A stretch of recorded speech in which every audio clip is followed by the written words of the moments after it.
Cheers, y'all. Well.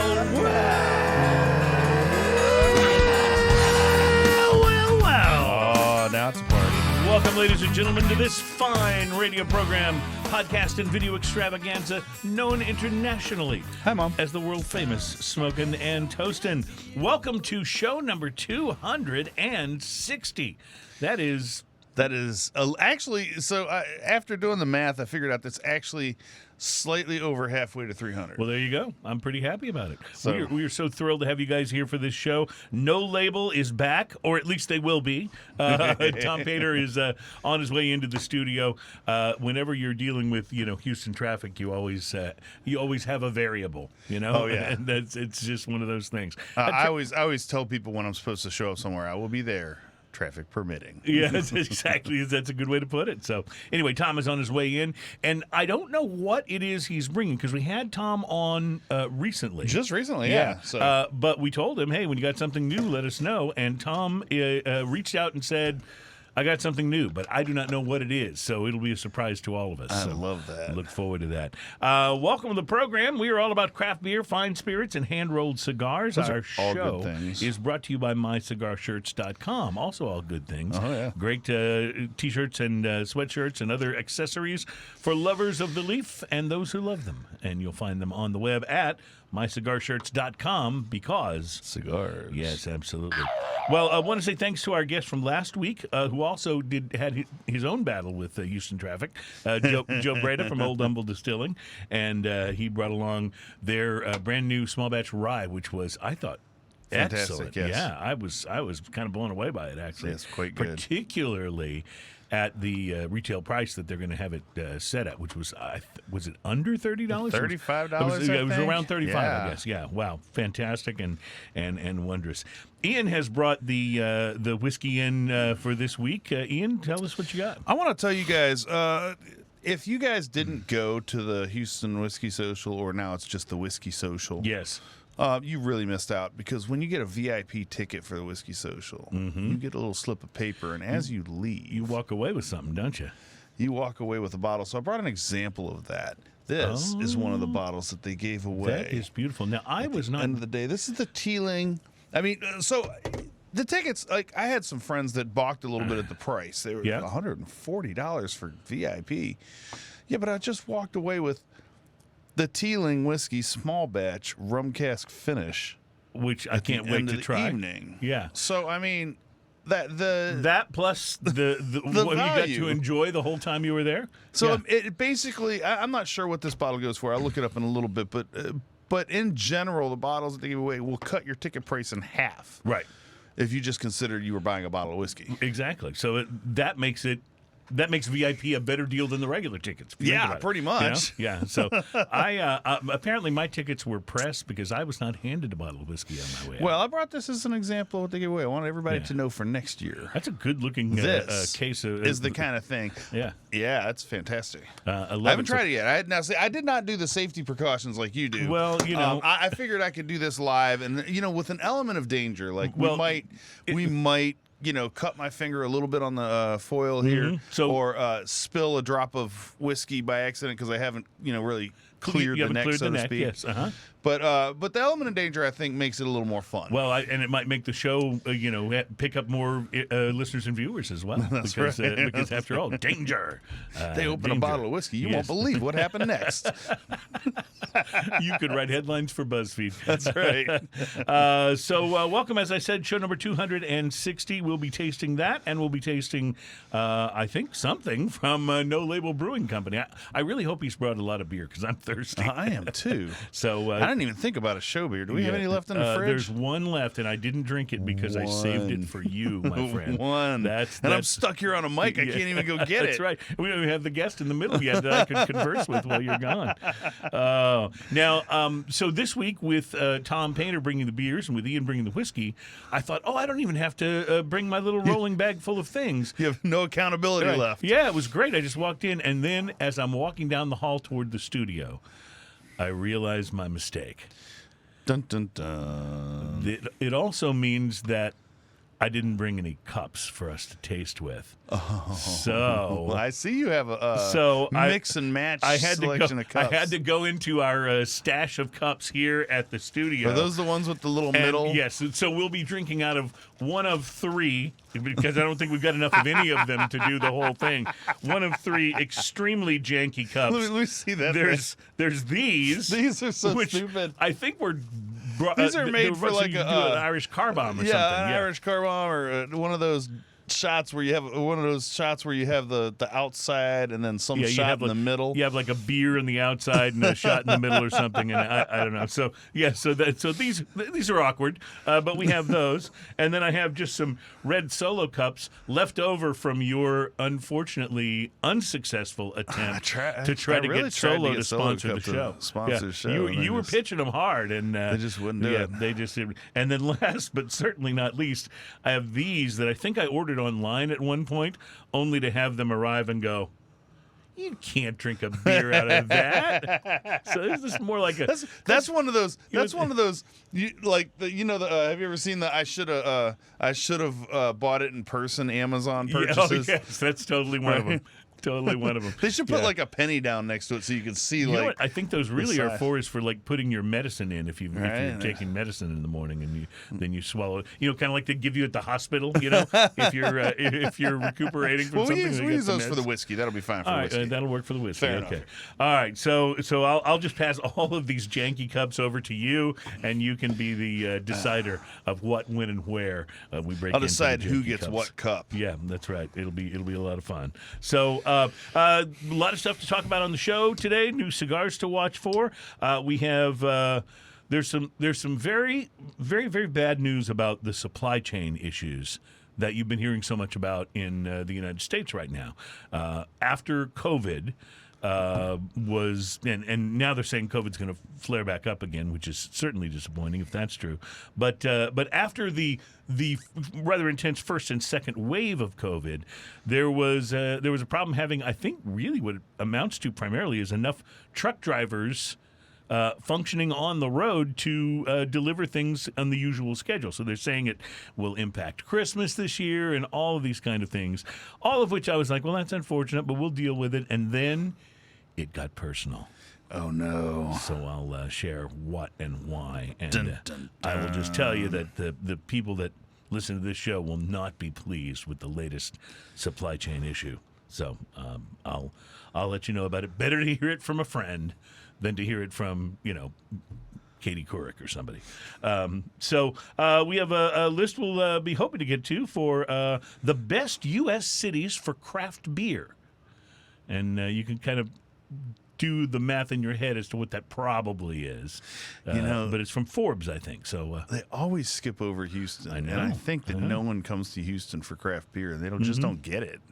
Yeah. Like, we got great beer right here. Yes, we do. And so we'll see if there's any way we can right that wrong when we get to this list. I'd like to know the numbers, how many craft beers we have in Houston versus Austin, which always makes on a list. My understanding is in the greater Houston area, which includes like our friends from No Label and Katie and all the outlying areas. But in the greater Houston, Galveston area, there are over 60 craft breweries. That's crazy. That's a lot.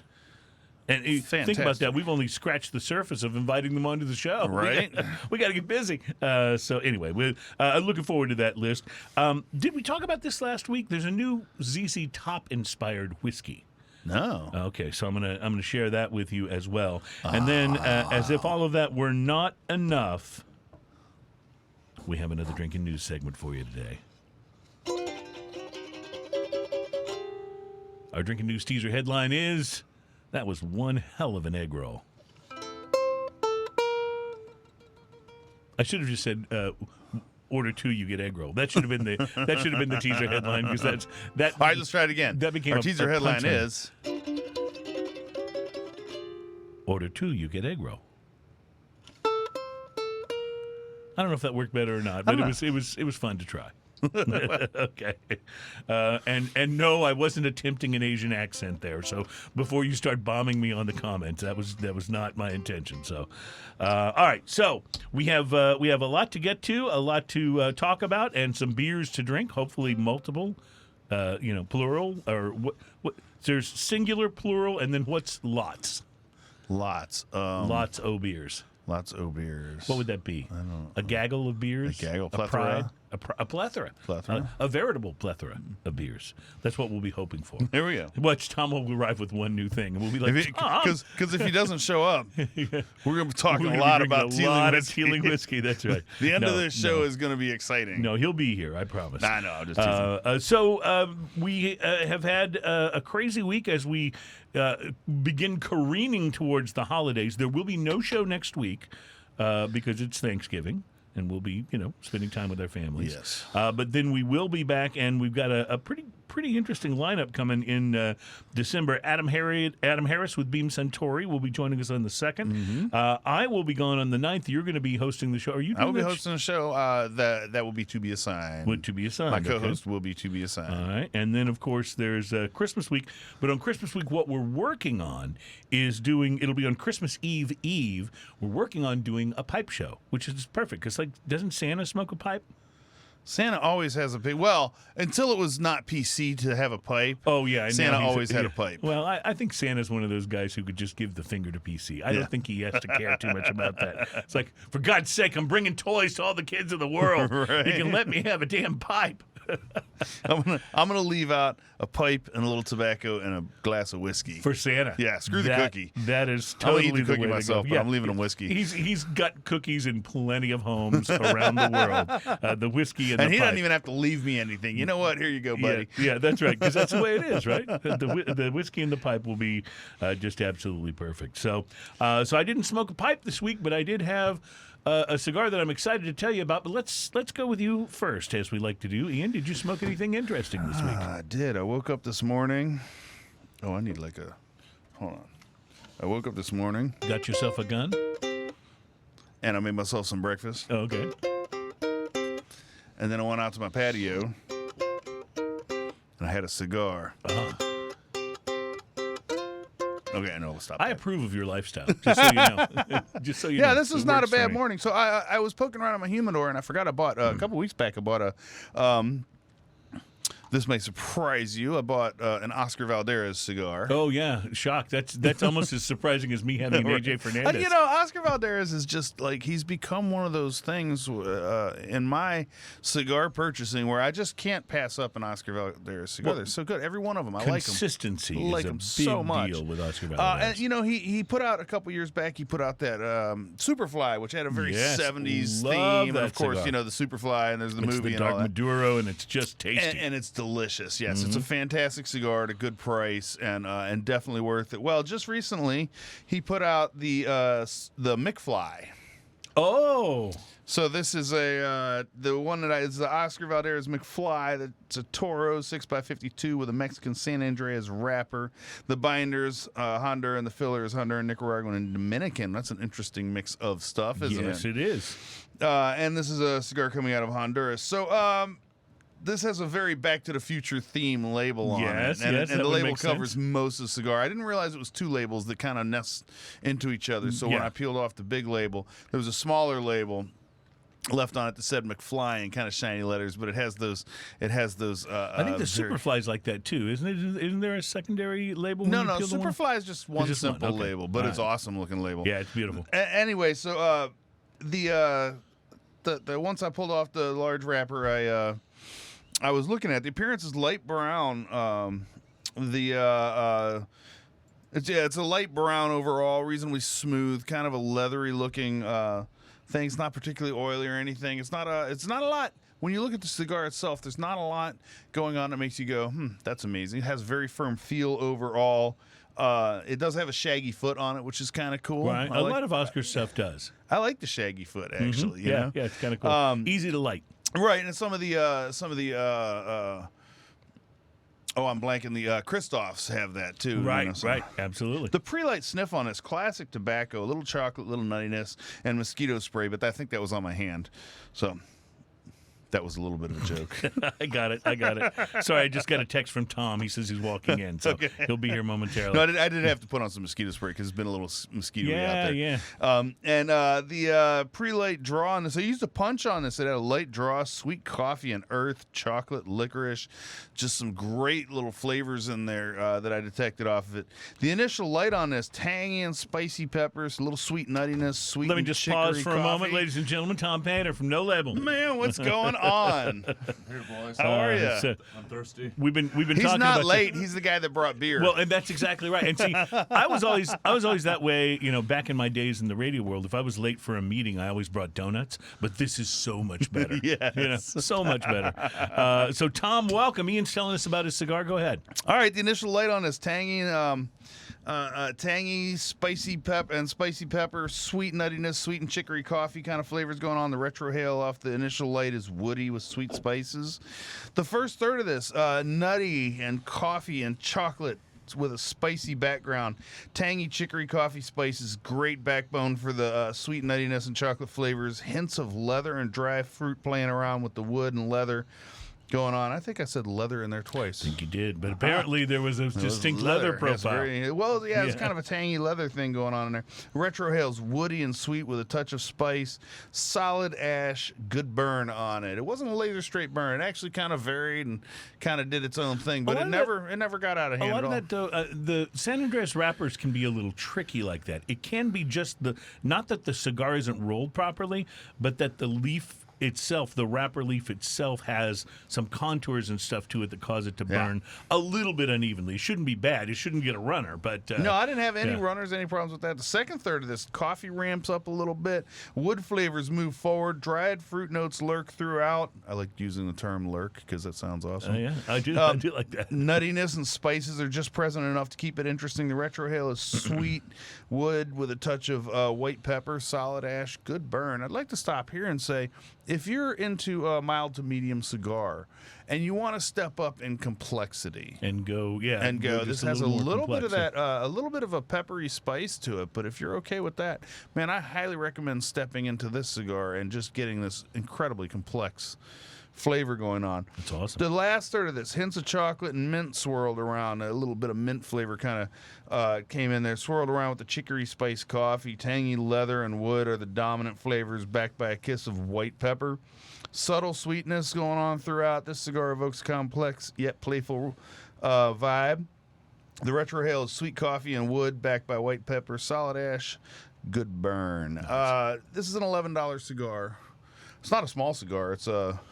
what did I say? 6x52, so it's not a small cigar. At $11. So $11, yeah. I gave it a 5.5. Nice. It's fantastic. Nice. Oscar Valdez does it again. 5.5 is a little bit better than what you pay for on our scale. Our scale is 1 to 10, and at 5 you get exactly what you pay for. I feel like I could bump this up just a little bit to 5.5, and it was fantastic. And so they put out the Superfly, and now the McFly.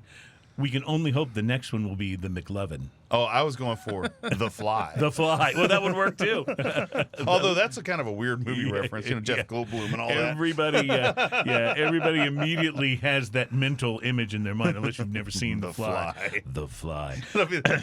Well, I did a very interesting one this week, and this is a cigar that you, I believe, if memory serves, you raved about this cigar which on one the is show. And I just happened, I think about a week or two after you raved about the cigar on the show, the family got together to celebrate my birthday, and our producer, Adam, who's also my stepson, got me one of these for my birthday. Yeah. So it's been sitting in the humidor waiting for that moment, and I decided that this week was the moment to try the Rocky Patel 60.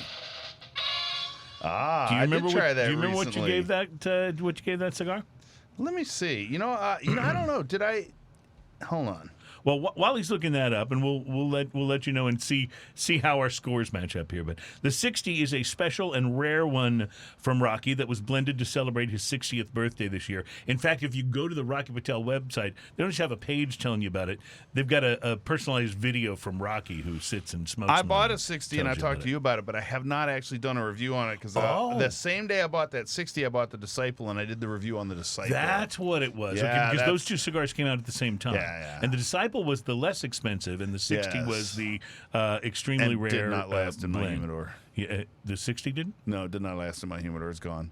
Did somebody take it? Well, I did. Oh, you did. Oh, you just didn't review it. Okay. All right. Well, we'll see. We'll see if you agree with what I have to say there here on the 60. It is a severely box pressed cigar, almost a perfect square. The size is called Robusto, but it's 5.5 inches long, so it's actually a large Robusto, I guess, or a long one at least. It features a Maduro San Andres wrapper. The binder and fillers are all Nicaraguan, including some tobacco that Rocky's been saving apparently since he first started growing in Esteli. So it's there's some very, very aged tobacco in this thing. Some other rare leaves that he sourced for this particular blend. And then after it's rolled, the 60's aged for a minimum of 2 years. Some cigars may have been aged almost 3 years before they're shipped to stores. Big time leather on the pre-light sniff. I mean, it was just it was almost like smelling a belt. Nice. It was so leathery. Rocky Patel. It's like smelling a belt. Something about the phrase "smelling a belt" doesn't sound right, does it? It just doesn't sound quite right. In any case, it's better than smelling a shoe. It was very leathery. Let's just say that. Let's say that much. The pre-light draw gave off rich notes of aged tobacco. I used a punch and I lit the 60, and I got a nice initial Nicaraguan pepper blast. It wasn't too overpowering, but it was there. What was impossible to ignore, though, was the depth and the nuance of the flavors from literally the very first puff. And this is the second cigar in just a few weeks that I've said that about. But you know how some cigars, especially if they're Nicaraguan tobacco, you get that initial pepper blast, and it's great and all, and then the cigar kind of settles down, and then at about the half-inch mark or so, the flavors start to really emerge. Here it was from the very first puff, which is always kind of cool and interesting, when that happens. And, not something I necessarily expect from every cigar. So I dug it.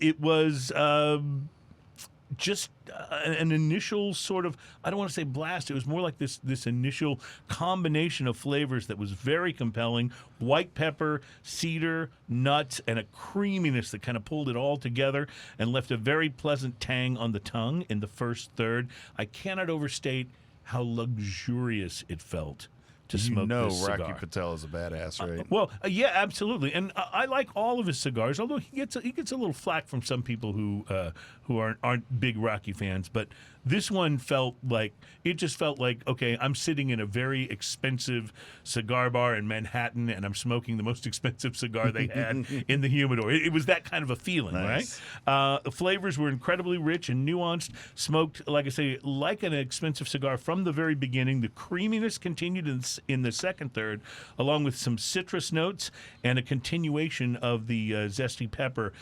Baking spice showed up in the final third, and while I couldn't detect the cedar anymore, I did start to get a really nice mellow wood note, maybe oak, that sort of replaced the cedar. And the flavors all played well together all the way through. The 55 had been my favorite Rocky Patel up until now. You remember the 55? Smoked great. One at your birthday party a couple years ago, and it was just so incredible. I always remember that evening. But I have to admit that the 60 has now displaced it as my favorite Rocky stick. Solid ash, perfect burn. In fact, the initial ash held on for a little over an inch. So one of the pictures, I don't know what he's got up, but one of the pictures is that initial ash in the little Star Trek ashtray that I used there. It was... it was fantastic. I've heard a few cigar snobs who were a bit dismissive of some of Rocky's blends, but all I have to say is that if you smoke one of these and you don't wind up thinking that he is a master blender, then you and I have very different tastes in cigars, because it was just undeniable. The 60 absolutely rocked. The size that I smoked is a $16 to $17 cigar, and I am giving it a 7. Wow! Yes, it was that good. To those companies out there who sell $20 cigars, if they're not as good as this one, you're overpriced. And this isn't quite a $20 cigar. So you're probably overpriced anyway, quite frankly, at $20. But at 17... Speaking of you, David. At 17, this is as good a special occasion cigar as you can get. Big thumbs up, and I give it a 7, which is far and away the highest rating I've ever given to a cigar that was more than $8. Huge rating for a cigar, especially over $15. Yeah. So honestly, if I had paid $20, $21 for a cigar, and I don't do that but once in a great while, this is what I would have expected it to be like in the flavor category. So I was very impressed. Rocky Patel 60. I don't know how limited they are. I know the 55 is not easy to find, but you can still find it out there at somebody, at a tobacconist that carries a lot of Rocky stuff. But this one, man, hunt it, seek it, buy only one if you have to on your budget, but you gotta have one of these cigars. So major big thumbs up. So that's the most glowing review I've given in a while. That's amazing. Yeah, I was very impressed. All right, Tom Paynter is here. He has brought along some beers which I've been eyeing out of the corner of my eye because I am really thirsty. So we'll get to some of these in our next segment. Tom, welcome back to the show. It's good to be here. Sorry I was late. It's all good. Actually, it was funny because the same thing happened with Joe Breda from Old Humble Distilling last week. He got here about at the same time you did. We just started the show, and like Ian said, you're not the guy that was late. You're the guy that brought beer. And we're happy about that. We'll be right back to sample some of that from No Label from Katy, Texas. Coming up next, it's Smoking and Toasting, show number 260.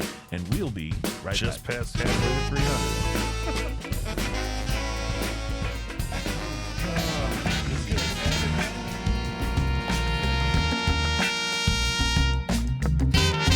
Welcome back. It is Smoking and Toasting, show number 260.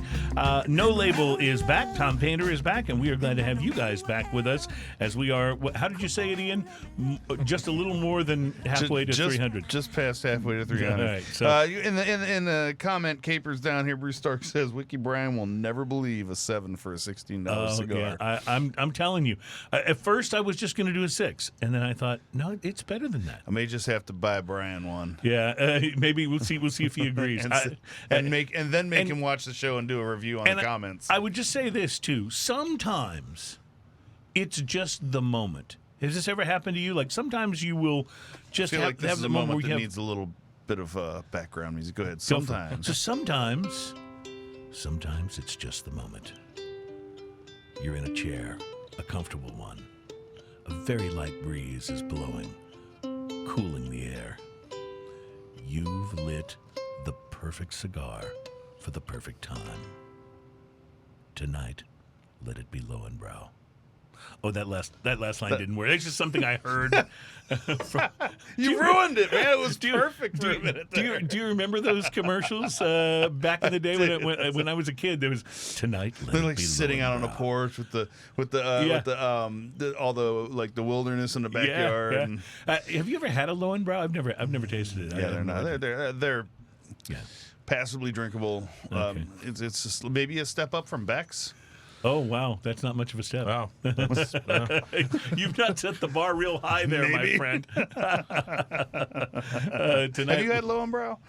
I have not. Yeah. I have not, but I've heard things that aren't the best. Let's just say tonight, let it be something better than Lowenbrow. Let it be something better. I think that'll work. So anyway, before you got that here, was our Tom, sensitivity moment. I explained that because you were bringing the beers today, and Ian actually brought the whiskey. I thought, I don't need to wheel my little bag with beverages in it. And it wasn't until I arrived here that I realized, that bag also has the cups. So I had to go raid the cup cabinet here. Is this why these cups have RFC a little hat? Media. Like, what's going on here? So we have an assortment of the jankiest cups you'll ever see. These are ones we bought without realizing it had that center thing for the Irish car bomb and so or we retared retired them. And I was thinking it had to be for it's okay. You brought beer and we got Irish whiskey here, so guess what? It could work. Well, the last time I was here, you guys had tequila, and it was fantastic. Yes, and I would say I had too much of a fun time because that whole rest of the day was completely ruined. Well, we me. noticed that you contacted us about coming back on the show, better. In a fairly short amount of time. So apparently, you had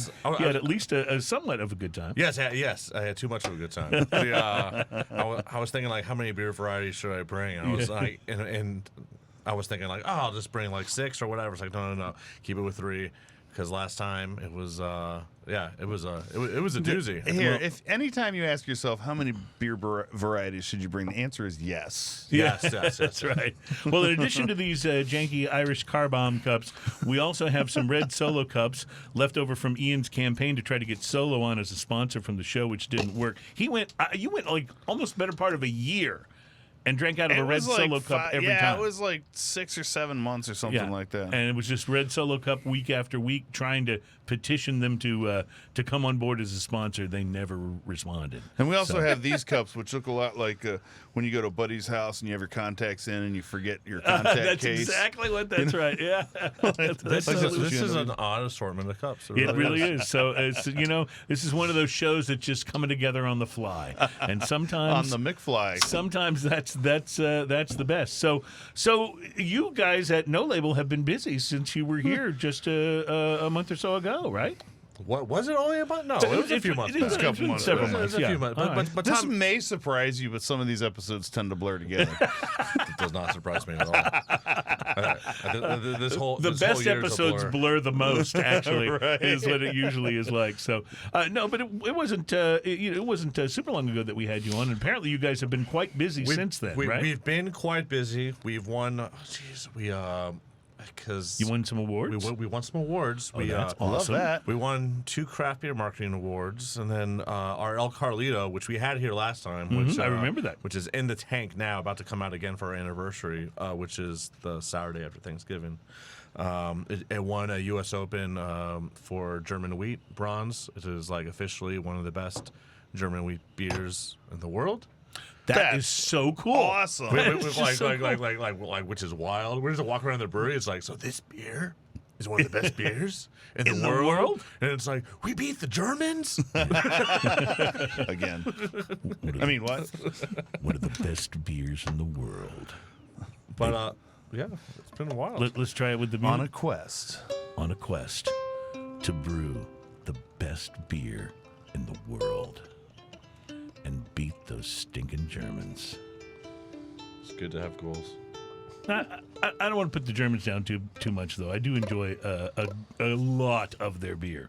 But if you beat them, I can just enjoy yours, and that's these contests obviously are always interesting. They've got to be a bit subjective, but still, how many beers did you have to beat out? All of them. Right, exactly. That's crazy. Yeah. So the U.S. Open is one of there's 3 big beer competitions. There's GABF, which is right, the one in Denver. Right? Denver, which is the biggest on-site beer festival in the world. But it only takes entries from people in the U.S. Right. And then the U.S. Open is a worldwide festival, so people enter all throughout the world, but there's not like an on-site festival about it. Mm-hmm. And then every 2 years there's a World Beer Cup, and which is a huge one. So in this one we can proudly say Germans did enter the category and they were defeated again. I just want to say before Ian, and I know Ian's going to talk to us about what's on the can, but before you do that, I just want to say, just from the note, this is love at first sniff here for me. I'm hoping this tastes as good as it smells, because it smells I can't wonderful. wait to see what you say about it. All right, so talk to us about the can here. This can is hilarious. This looks reminiscent of a certain series of movies I've seen, except the main character the Bill looks Murray looking guy, surprisingly like you. That's my best friend. As Garrett Hart is the other owner of the company. So the first guy is the guy in the Chewbacca thing. We're going we're going this way. So okay. First guy, the Chewbacca outfit, yeah. So that is Rudy Cano. He's from the Homebrewed Brass Ensemble. They play all the craft breweries in town. That's awesome. Nice. He has a tuba, and his nickname is Chewbacca because he's Chewbacca. So he had to be. He had to be that. Well, he's just this big, large Mexican guy, and he loves Star Wars and like comic books, and he's a high school music teacher, and he has a whole band that's just high school music teachers from around the area. Houston, and they just play craft breweries, mainly because I think they really just want to escape their wives and just drink beer all day. Wait a second, are you telling us about a friend, or are you pitching us a sitcom? Like what is happening here? And then then the other guy on the label, that is John Denman. He hosts a radio show on ESPN. He's also a very good friend of mine, and we've been drinking buddies for years. And then is he the one who does the drinking? Drink of Ages. Drink of Ages, yeah. Okay, Drink of Ages radio. And very cool. And then Garrett Hart, who he's my oldest friend, my best friend, and we grew up together, and now we both own No Label. And then wait a second, where am I going in? Oh, then there's myself. Whatever. So basically, this is you and your buddies on board the Millennium Falcon. Yeah. So every year, this started off during COVID, where we had a hop solo label, and it was John Denman and myself fighting in lightsabers, but 6 feet apart. Mm-hmm. And then we were like, hey, every year we should just make a new label and put different people on it, and now, didn't you have one last time you were here? Like, it was called Kevin's Mom or something? Yes. Yes. Which, by the way, is a song by Soundgarden. I thought you were thinking of Stacy's Mom by... there's Stacy's Mom. Yeah, that's a vastly different song. Fountains of Wayne, yeah. Yeah. No, we do have a beer called Kevin's Mom. It's coming back next year. It's hopefully in January. It's... That beer is insanely popular. We can't keep enough of her in the taproom. Now, when you reveal these other cans a little bit later on in the program, people are going to see some more similarities to movies and/or games they might be familiar with. We're heavily pop culture influenced, and I love it. I think as a consumer, it makes me very interested to find out what the beer is like and purchase it. But are there any potential legal hurdles that you have to jump to keep from having George Lucas come down and want to spank you with a big paddle? Not yet. I mean, it's clearly like parody. It's easier to ask forgiveness, right? Right. But it's clearly like parody. Like nobody's going to look at that and seriously think that it's a Star Wars beer. Well, so it's funny. So this beer is called Hop Solo. We had a sales manager years ago who would promote this beer, and then he left and he went to go work for a small brewery called Sierra Nevada. Oh, I've heard of them. They may have a future. Yeah, they may. If they right. just got off the ground, and then they started a beer also called Hop Solo. Oh, did they really? And he works for them. So I have this collage of a picture from him from late 2000s where he's got the Hop Solo No Label. Now he's Hop Solo Sierra Nevada, and he came by the brewery and he dropped some off. He's like, "Oh, I brought some for you guys." I was like, "Oh, you jackass!" Yeah. I was like, "Why are you worried, Disney?" Because we're not on their radar. We're so small, but Sierra Nevada is like, "No, I don't think so. We're selling at the park now. We've got a good relationship with those guys." I was like, "Oh, you bastards!" Well, it's like I always say: if you steal from me, you've stolen twice. So there's probably some of that. That's when you know your idea was good, right? Yeah, right. That's right. No, we haven't got a cease and desist yet. But, I don't have time to tell you the whole story now, but I truly was ripped off by Weird Al Yankovic, and I'm not kidding. That's going to be a cigar and a whiskey. A cigar and a whiskey, and if you think it's a good enough story, I'll tell it on a future show. But, we may just have to do that as its own segment. Yeah. We'll do that. We'll have to set that up interview style. Tonight, a Smokin' and Toastin' special. Ripped off by Weird Al. Oh, wait, he does a polka. Oh, yeah, that's right. He's always polka. I actually met Weird Al.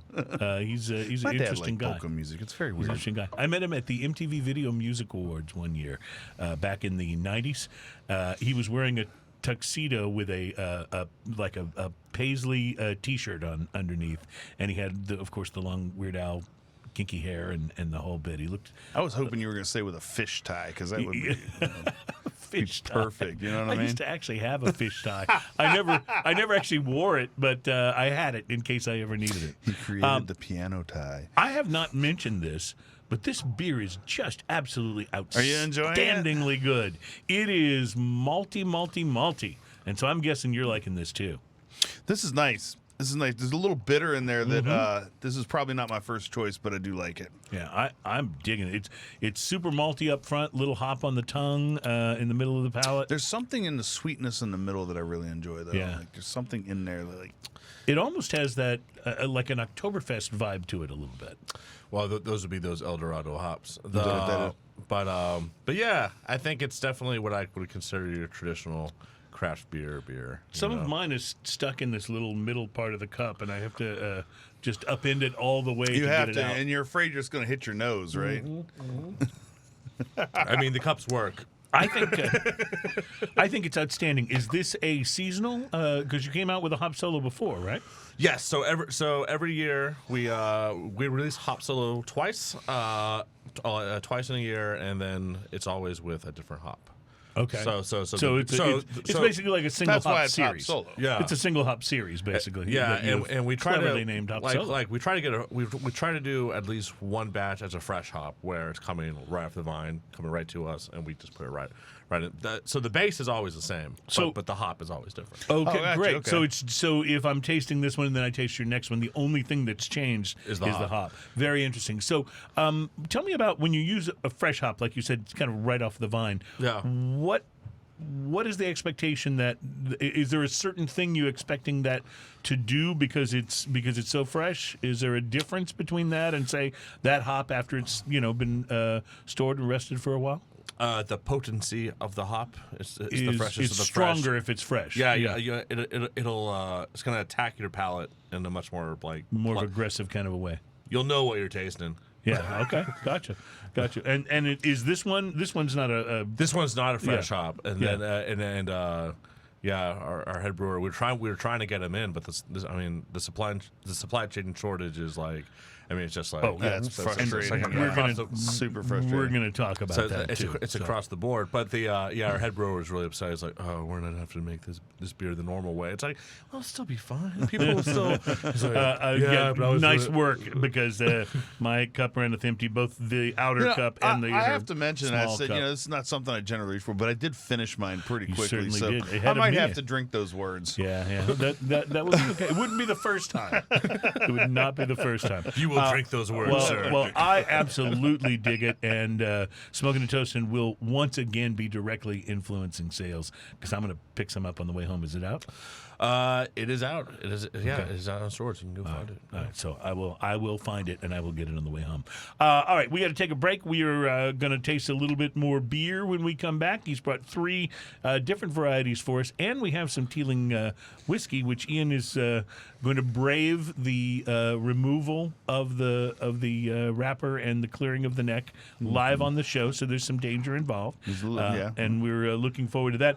Plus, I've got cigars to watch for and the best U.S. cities for craft beer. A new list from Forbes has come out, and we will explore that and see what they have to say and see why they left us out. Once again, it is Smoking and Toasting, and we will be right back.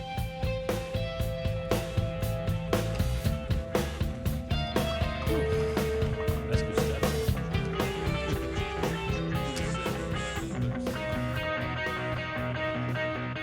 Welcome back. It is Smoking and Toasting. We are the program that's all about craft beer, fine spirits, and hand-rolled cigars. We are brought to you by MyCigarShirts.com. New shirts coming for the holidays. Check them out online at MyCigarShirts.com because... Cigar. Yes, sir. Ian, I'm so excited to share this news. I'm fascinated watching him pour it into the he's middle. pouring it into the middle and then cup. it flows I'm over. I'm really enjoying this actually. Oh, can we do one of those up on the One- camera? one Because for that's the really camera? fun to watch. Yeah. This is yes, perfect. I mean, it's just It's like strange. a little beer fountain. Yes, yeah. So, Ian, I've reached a place where I'm really excited that something. This has been a good week for a lot of things, news-wise. Not for the supply chain news, but you realize that you and I have both smoked the Timeless Cigar. Yes. Before from Nat Sherman. Yes. Well, what is awesome is that when they shut Nat Sherman down, because that's how little the premium cigar business meant to them there at Altria.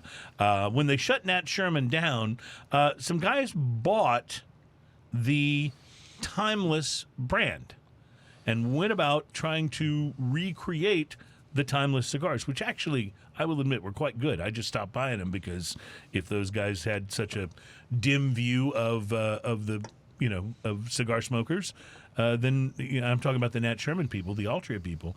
If they supported this heinous legislation that would put so many small cigar stores and small cigar companies out of business, then I didn't want to put a single penny in their pocket. Now I'm excited to announce that owners Fierro Tego, and shipping Timeless Panamericana. Oh, I'm sorry. New owners are shipping the Timeless Panamericana and Timeless Supreme, which should arrive at cigar stores this week. The Timeless Panamericana, which ships in boxes of 10, is made with Ecuador Sumatra wrapper, Nicaraguan binder, and fillers from both Costa Rica and Nicaragua. And the box press Timeless Supreme is part of a line of Nicaraguan puros. Here's the thing. I've seen the artwork for these cigars. I've seen photos of the cigars. Nowhere on the band or the cigar in any place does it say Nat Sherman. No, but it feels like victory, like a great brand has been pulled from the oppressors. Does it have that classic Timeless clock on it? It does, yes, nice. it does. It looks just like the old ones looked, except it doesn't have that band around that says Nat Sherman Cigar Company. That scar that yeah, says... right. It's like that's exactly what it's listen, like. you know, it's like, you ever get into a car accident, Nat right? Sherman... Somebody bumps into your car and you have to take it to the body shop, and then when you go to pick it up, you see it restored again for the first time. It's like, oh, that's kind of what it was like looking at these. Nat Sherman, in and of itself, is not a bad thing. It's just when the company bought them and just turned them into their we don't care about it kind of thing. It was just very sad thing. And when they basically turned against the cigar industry that Nat Sherman was a part of, which there was no need to do that. So, but that's rehashing old stuff. And I think last time I went on a rant about something like that, we had a producer who canned the episode and didn't even tell us. So this is before the days. Have you tried the Mangalorean? No, but this is the first time we've actually said, I think, the name of it in this segment, the Mangalorean. Yes. So we got to look at the artwork on this can.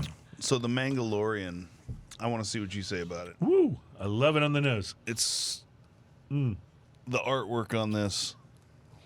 Wow. Okay. That red desert color and background. Yeah, we took Katy, Texas, and kind of merged it with Tatooine. Now you always put which is a typical thing to do. Let's be honest. Yeah. I see the water tower there. It says Katy on it. That's awesome. There's the MKT railroad line on the other side, and we put like shuttle boosters on it to make it like. I love it. I love it. So I'm going to tell you something about this beer. I just this week had, I won't say the brand, I had another brand's mango beer. Okay. It was a mango wheat beer. It was good beer, but it didn't necessarily scream mango. This screams mango, and that's a good thing. This is from the moment you set it down. Yeah. It starts screaming mango. If mango-y is a word, mango with a Y on the end, this is mango-y. It rates high on the mango scale. It definitely does. It's good. Its mangoosity is large. So it's a Mangalorean. It's a hazy IPA, a New England, if you will, but with mango and 6.9%, which is a great percent for getting that right amount of burn, get your hairs going a little bit.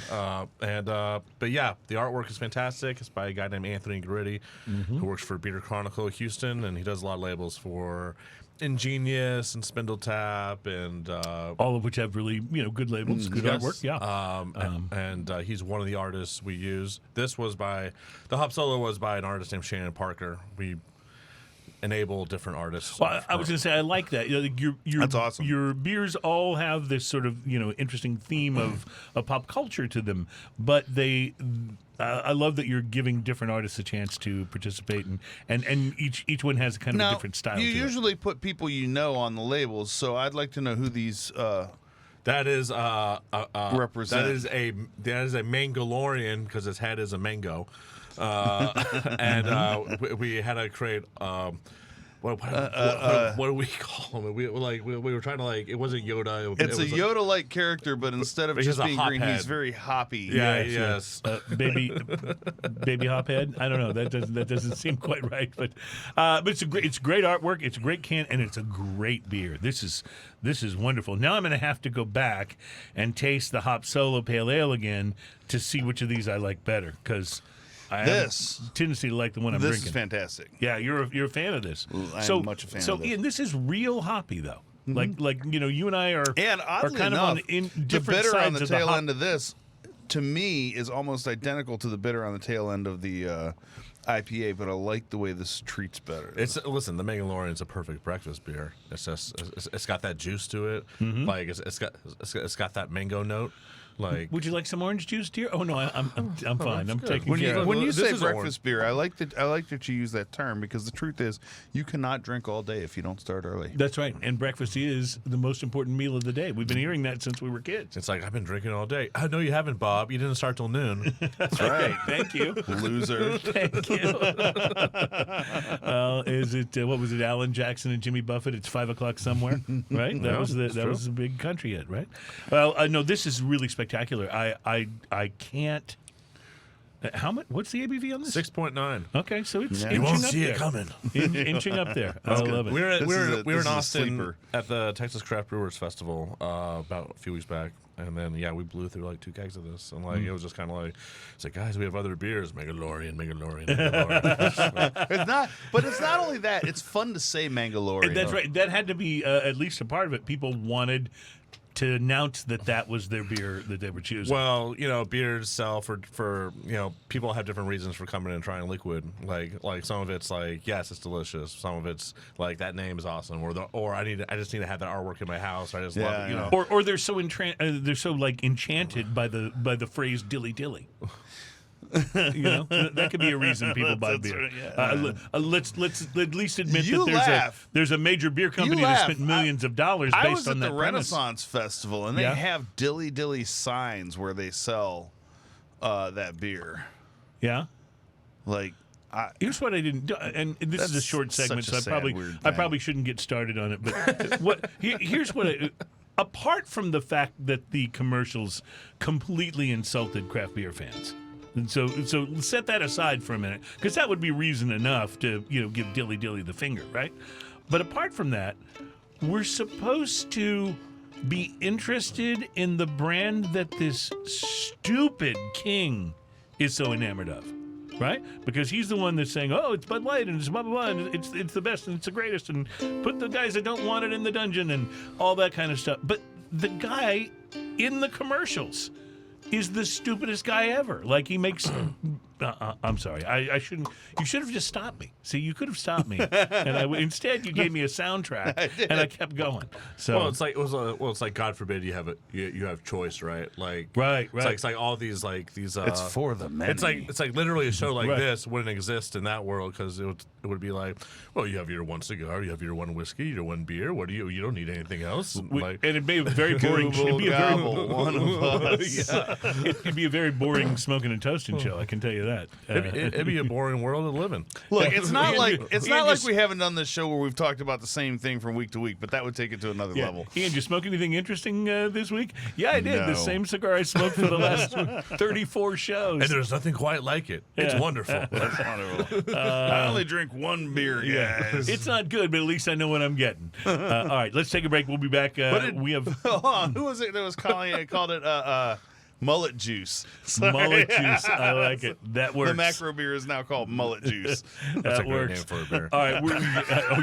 There's going to be a no-label mullet juice. I can guarantee it. And See what I just did? I can't wait to see the artwork. I expect a picture of me on the can. Yeah. Listen, we can work on the collab. I wanna- Mullet juice could be great. I want to play the role of Billy Ray Cyrus in the Mullet Juice cover. That's what I want to do. All right, we got to take a break. When we come back, we're trying some whiskey. It's Teeling Irish whiskey, and this is a small batch. Is that right? This is a small batch rum cask finish. Oh, I can't wait. That's coming up. Plus, the best U.S. cities for craft beer and drinking news on the way. Smoking and toasting. Cups.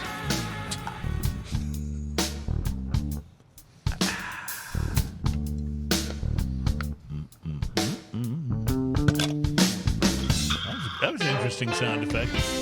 That was opening the can. Welcome back. It is Smoking and Toasting. It's the program that's all about craft beer, fine spirits, and hand-rolled cigars. We are brought to you by MyCigarShirts.com. Great shirts on the web for cigar lovers, lovers of the leaf, and the people who love them. Check them out now. They are a great sponsor of the show. MyCigarShirts.com. Because cigars. Yes, absolutely. So, Ian, I was wrong. I said that this list of the best craft beer cities in the U.S., they're looking at 18 hotspots. I said that it was from Forbes, but I was wrong. It was from Fordors, Fordors, which is a travel and Fooders? Foodors. I don't know. Fooders. I've never heard anybody actually pronounce the word. But, I don't know how to say this, but it's a Fooders. Foodors. I don't know. In any case, it's a travel magazine. Okay. Is how it originated, and this is from their website. And this is what the headline of the story is. The headline says, "These breweries really raised the bar." Sorry. Well, that was sorry. For the obvious Do you pun need about another one of those? the obvious pun about raising the bar. Ooh, much better the second time around. Ooh, that smells good. All right. So craft beer is just that. It's craft, and creating craft beer is a form of art mixed with science. And certain cities in the U.S., they say, seem to have just a little bit of extra creativity when it comes to brewing fantastic beers. So let's go to their list. I don't believe these are meant to be in ranked order. These are just the 18 cities that they are spotlighting in the Fodder article. The first one on the list is San Diego, California, and that you expect to see San Diego. You mentioned, of course, the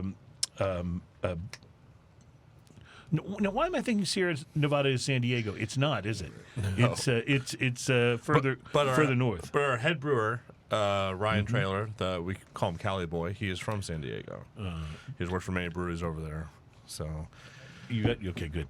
Well, there's a number of great breweries. There's Ballast Point, of course. There's Coronado Brewing Company, Half Door Brewing Company, and there's Carl Strauss Brewing Company, and a little company called Stone. So they've got their San Diego, California. San Diego. So they've got their share of respectable breweries. So Stone. What do they know about IPAs? Yeah, I think that belongs on the list. The second city listed here is Greater Los Angeles, California. Now, I will admit, I've had Eagle Rock, I've had Santa Monica Brew Works, but I don't know. Have you had Angel City? So we may need to get a little more adventurous with our Los Angeles. But I would agree with you. Los Angeles is such a cultural place, because you've got the movie industry and the music industry and all that going on there. You would expect there to be a real decent craft beer scene. I know when I was there, I saw that everybody was drinking Firestone Walker 808. 802, yeah. Which is fantastic. Which is great, but they're from further north. So anyway, Greater Los Angeles is the next city on the list. I'll agree with this one, Boston, Massachusetts. I'll agree with that because Boston was where I really discovered craft beer, and I discovered it by becoming acquainted with Harpoon's IPA, which was the first beer I totally fell in love with. And I can tell that you didn't. That you weren't born there. You just lived there for a little bit because you said Boston, Massachusetts instead of Boston, Mass. Yeah, Boston, Mass. Because nobody that lives there and was born there says Massachusetts. That's true. And if you say Massachusetts, they'll almost draw you and quarter you. It's Massachusetts. Chew. Now you stay here while I go pack the car. Anyway, Boston started out with tea parties, but has become quite a brewing city or area. Sam Adams, of course, the flagship brand of craft brewing. And then Sam Adams Harpoon, for just being Sam Adams. that I mentioned. They have Trillium. They have Ipswich Ale Brewery. And let's not forget, by the way, just outside of Boston, Clown Shoes. So there's a lot going on brewery-wise in the greater Boston area. Asheville, North Carolina, Highland Brewing Company is out of there, and there's a number of other breweries kind of rearing their head. Asheville is spectacular. So you've been. I was there a month ago. It's amazing because you go to Charleston, you take an hour drive, and you're literally going in the mountains. You're going up, and then you go to this place, and it's kind of in the middle of nowhere. You start asking questions like, "How is everything here?" But there's literally 50 breweries in this town that's surrounded by mountains. In the mountains, awesome. And I bet they got some good water too. To brew that beer from. I mean it's wild. But you just walk from brewery to brewery to brewery to Lexington, Kentucky is also on the list. There's a list of Lexington's breweries, including Brewgrass Trail, Alltech Brewing, and Goodwood Brewing. Portland, Oregon makes the list. That doesn't surprise me. We've had a number of really good beers on this show from Portland. Steeplejack, Little Beast, Culmination, and Cascade, known for their sours. So, Grand Rapids, Michigan. Okay, I'll give you this one for sure. There's a whole Beer City Ale Trail thing and a Beer City Hotel package that you can buy if you want to go and do the right touring there. But Founders Brewery and there's also Atwater Brewing there and a number of others. It's a pretty respectable place. Atwater made a chocolate stout a while back that was just. Have you had any of the Atwater stuff? No. It's worth trying. Boulder, Colorado makes the list. This one also not surprising. There's really a lot of good craft brewing going on in the state of Colorado, the Denver area and Boulder. Fort Collins, Colorado also makes the list. That's home to New Belgium Brewing Company as well as the Odell Brewing Company, which, Odell is 100% employee owned, which is kind of cool. They're 90 shilling. They actually have quite a few beers that I really enjoy. Man. And I like a lot of their seasonals that they put out too. They have some really good stuff there, and they have a peach stand Rambler that is outstanding. I haven't tried that. The two that really stand out to me, though, is the 90 shilling and the APA. Yes. Drumroll APA. Drumroll APA. Jacksonville, Florida makes the list. Bold City Brewery, Intuition Ale Works, and more. Ardwolf Brewing. Pittsburgh, Pennsylvania.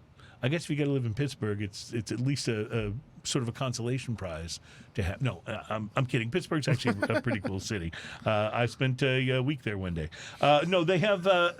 You spent a week there one day? Go ahead. I'm sorry. No, honestly, I'm really just kidding. I like Pittsburgh a lot. Helltown Brewing, Church Brew Works, and Penn Brewery are just a few out of. So Church Brew Works is actually in a deconsecrated church. It's an incredibly cool place to go. I would love. And their to see food that. Is fantastic as well. I've been there a number of times. Yeah. Atlanta, Georgia makes the list. Monday Night Brewing, which was originally born out of a Monday evening Bible study group and makes favorites like the Dr. Robot Blackberry Lemon Sour, the Space Lettuce Double IPA.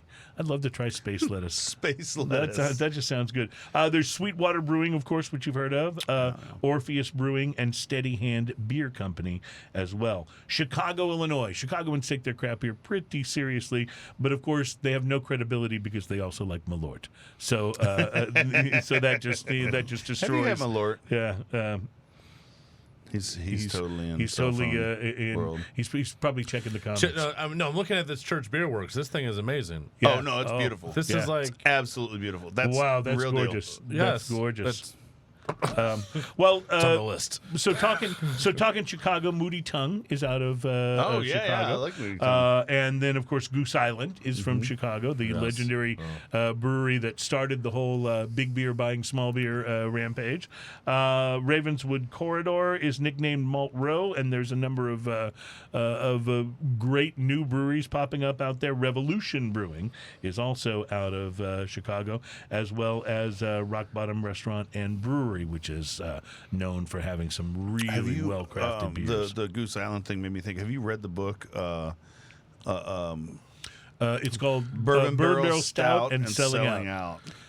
No, the second you said you asked whether I read the book, I knew I was out of this. You totally should read this. We had the author on the show quite some time ago. Get it on audio. It's fine. It is the story. My Audible subscription is strong. Okay, yes. So Bourbon Barrel Stout and Selling Out. It is the story of when big beer finally began to notice craft beer. They tell the story of Goose Island Brewing Company from the beginning. It's enlightening. And then they talk about what happened when they sold and how it's enlightening. They talk is a about good way the to put underhanded distribution thing, all kinds of stuff, man. It's dirty. Well, like Bell's recently sold out. But Bell's though, has merged with another craft company, so it's not quite as. It's a craft nefarious. company under a craft company under the whole thing is like. I get it. Yeah. I think at the very top of it, I think it is the Kirin global empire, which is like the Anheuser-Busch of Japan. Yeah. Yeah, it's. I mean, I have friends out that work at Bell's, and they're like, well, if anything, we'll probably get a big pay raise. It's like, or I'll never see you again. I wonder if that happened at Carbach. We've had David Graham from Carbach on the show before, and they were one of the companies acquired by AB during the big, We need to get him back and find out how it's been after years of right, absolutely. I do know demonic this. rule. I do know this. In Texas, their beer is everywhere. Yes. They've got the one thing they have accomplished for sure is securing shelf space, and that's got to be because of the pull of Anheuser-Busch. So good for them. As much as that whole situation annoys me, I have to say it's a lot nicer to buy a Love Street than it is to buy a Bud Light. Boy, you're right about that. Yeah, I mean, you're right about that. I mean, they still employ people like from Houston. I mean, all that Anheuser-Busch money aside, but it's our old photographer. We had a photographer for that served us when it was with us during COVID, and then my friend DG David Graham, you took him away from me, and I'll never forgive you. When we get David Graham on the show next time, we're gonna you delivering that message. We'll nail And that. We're friends on Facebook. I send him things all the time. It's like, I'll never forgive what you did. Yeah, and when we have David on the show, we'll go, so we talked to your buddy Tom Paynter, and he'll be like, who? Yes. Yeah. He's standing right behind you. I've got a few more cities to cover here, but let's talk about this whiskey because I've been. Well, you wanted to talk about it. Well, you guys were talking. I had a chance to sip some of it. So I actually good, refilled mine. Yeah, I saw that. I saw that happen. So he leveled up. So this is Teeling small batch Irish whiskey. First of all, I generally like Irish whiskey. It's got a sort of a distinct quality to it. Most of the Irish whiskey that I've had that sets pretty well with me. What about you, Ian? Is Irish whiskey a regular Irish for whiskey. you? Yeah, I like Irish whiskey. I'm a fan. Even straight up regular Jameson's, I think is fantastic. You know what? Absolutely. I have a friend of mine that's his shot du jour. I recommend to people all and the he time. always does shots of it, and he always goes, "Ugh," and I always take my shot and go like this. And enjoy it. That's delicious. Yeah. Because it is. Yeah, Anything it really you take is. a shot of sucks. But by the way, we're talking Irish whiskey. Slane, $25 a Slane bottle. is Slane great, Irish yeah. whiskey, and it's wonderful. It tastes like a $50, $60 whiskey, easy. On It's Stark, wonderful. how much does this Teeling cost? This Yeah, is the this is Teeling, Teeling. Irish whiskey rum cask finish, small batch rum cask finish. I pick up a little bit of the notes from the rum cask in this. Oh, and big it's time! really- I get it on the nose, big time as well. What's funny about this is it has no heat at the beginning. Right, there's heat on the Heat on the finish. first few sips, no heat, and it lingers. and then it comes back. How big is your bar at home? Like, so every week you bring in a bottle, right, of something. And then, like, how big is the? It's not as big as some people's that I've seen. And in It's like, fairness, how dare you call me out, in sir? fairness, Ian doesn't bring the whiskey every week. Sometimes it's me, and No, sometimes you I'm can tell though. bringing the tequila. If and- whiskey comes in here, it's usually me. But if it's tequila or rum, it's usually him. yeah, which reflects our bars, I think. I mean, Yeah. I do have a lot of whiskey in my bar, but that's probably because I drink the tequila and the rum faster. I haven't counted my bottles, but I do have a shelf space dedicated to just peaty whiskeys. Okay. Yeah, I mean, I'm yeah. I was a little surprised you didn't bring a peaty one today. I thought this would be fun, Yeah, it is and fun. it is I like it. freaking delicious. Have by we the way, figured out has OnStark gotten us the cost of this, the retail price of this yet? I don't know. He hasn't said anything yet. Well, maybe we'll come back to that. Let me finish this list of beer cities. Athens, Georgia. So whenever I think of Athens, I think it must be kind of hip because that's where, or at least it used to be, like back in the 80s, because that's where like REM came from. Didn't come from out of Atlanta. They came from Athens. I didn't know that. This cool little college town. Terrapin Beer Company is out of Athens. Creature Comforts and Normal Town Brewing among the breweries. We've had in Creature Athens. Comforts and Terrapin beers on this show before. Also mentioned Richmond, Virginia. The Richmond Beer Trail is a big deal there if you want to go and do the tour.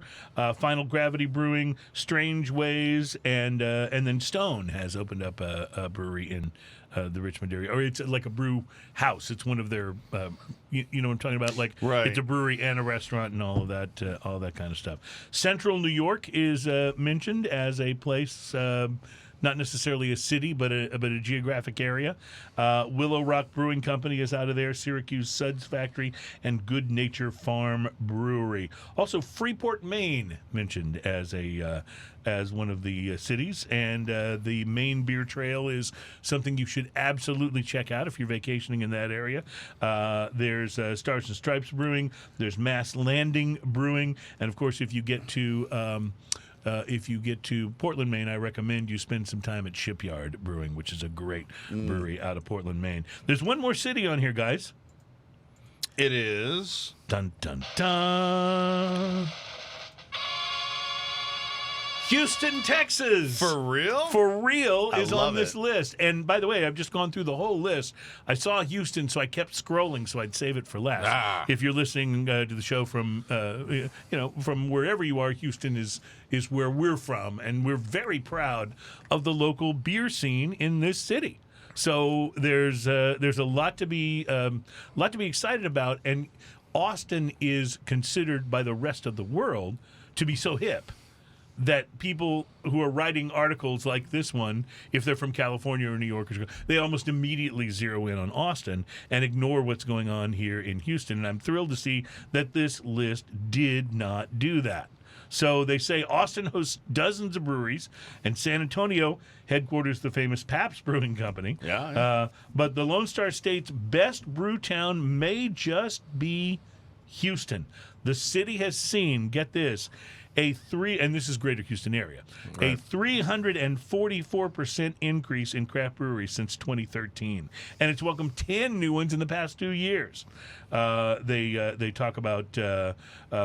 They talk about a lot of breweries which we have not been to or had on the show, which is kind of interesting. Which means there's more for us to explore. But when you look at the Houston brewing, the Houston area brewing, when you look at No Label, when you look at St. Arnold, when you look at Ingenious, when you look at the guys at the one right across from Buffalo Bayou, and from why am I drawing a blank on True Anomaly? Eighth Wonder. Thank you. True Anomaly. And there's so many more coming out all the time. It is just, to me, this is as rich a craft brewing scene as any city that I've been to. And I'm so thrilled to see Houston getting What's the other one that used to be Sigma that's over there, too? That's True Anomaly now, right? Now they're equal parts. They're equal parts. Right, Thank you. Equal parts. Thank you. They're still the same guys. They just changed the name. A big rebrand because they were, they had all this delicious liquid, but something about it wasn't kind of hitting, and then so huge rebrand. And are they doing better after the rebrand? They are. That's great. I was just talking to some people at Spindletap about this last night. We need to talk to them again about coming on the show, because we were scheduled to get them on the show, and then they were like, we'll get back to you because we got to hold off for a minute. And then all of a sudden they changed their name. Their name was changed, and then we never, Yeah, we'll get back to that too. And it's been a while since we had the Spindletap folks on as well. It's so interesting to hear you talk about other breweries and friends and connections that you have there, because I've always hoped that it was this way, that the competition is friendly and that there's a lot of they actually have secret meetings at different breweries from time to time that there's actual camaraderie, each other's beer. Have you been? He's looking at me because he's like, how do you know this? We had one of those meetings Monday. Yeah, you son of a bitch. I'm looking at him because I'm like, why was I not invited? He's like, all right, who leaked the information? See, I know it's there. I just need to figure out how to get in. He's going, it's those bastards at Buffalo Bayou. That's who it is. I used to work at Buffalo Bayou. By the way, I picked that randomly. I have no issues with Buffalo Bayou. Buffalo Bayou's 1836 is one of the most brilliant beers. Dude, it really is. And that beer is so good with a cigar. Mm-hmm. It's unreal how good that beer is with a cigar. For me, it's always been gingerbread stout or Great White, or I believe they rebranded that as Lighten Up. I'm looking forward to the gingerbread stout for this year because they put a new one out every year. So. It's there's lots of good breweries in town. Like I definitely, when I think of the craft breweries. I think of St. Arnold, Spindle Tap, like Valencin's, 11 Below. Those are my 11 Below's great. Yeah, what I would consider my besties of like people that I'm in like active chains with like the ownership. And when you talk to 11 Below, let them know that my absolute favorite Oktoberfest beers in the entire world are St. Arnold's and the 11 Below Oktoberfest. They're both, and I just buy them like one and then the other because they're so good. Yeah. 11 Below, they're interesting guys because they're kind of under the radar. Their Oso Bueno is brilliant. Their big mistake and all that, but like they kind of every year they get more and more market share, but they're just kind of like they're kind of quiet about it. Yeah, because they don't have a large tap room. They don't have this grandiose like like with Buff they have like this Death Star operation off Washington, right, with this view, and it's very they got a whole upstairs command center in that new building. It's very loud and very. But 11 Below is just like, hey guys, we're here. Inching our way into your refrigerator. Yeah. That should be their slogan. Yes. All right. So let's take a break. We're going to come back and taste. You've got one more beer that we haven't tasted. Do you want to reveal it now, or you want to wait for the final? For our next segment? For that final segment. Okay. So we'll wait for the next segment, and of course, the next segment is delicious. By the way, next segment, but it really is, and we should come back and talk more about that as well. So we got a lot to do because in the next segment, not only will we have more whiskey, we'll have this final beer from No Label, but we'll also have a little thing we like to call drinking news. Stand by. It's next on Smoking and Toasting.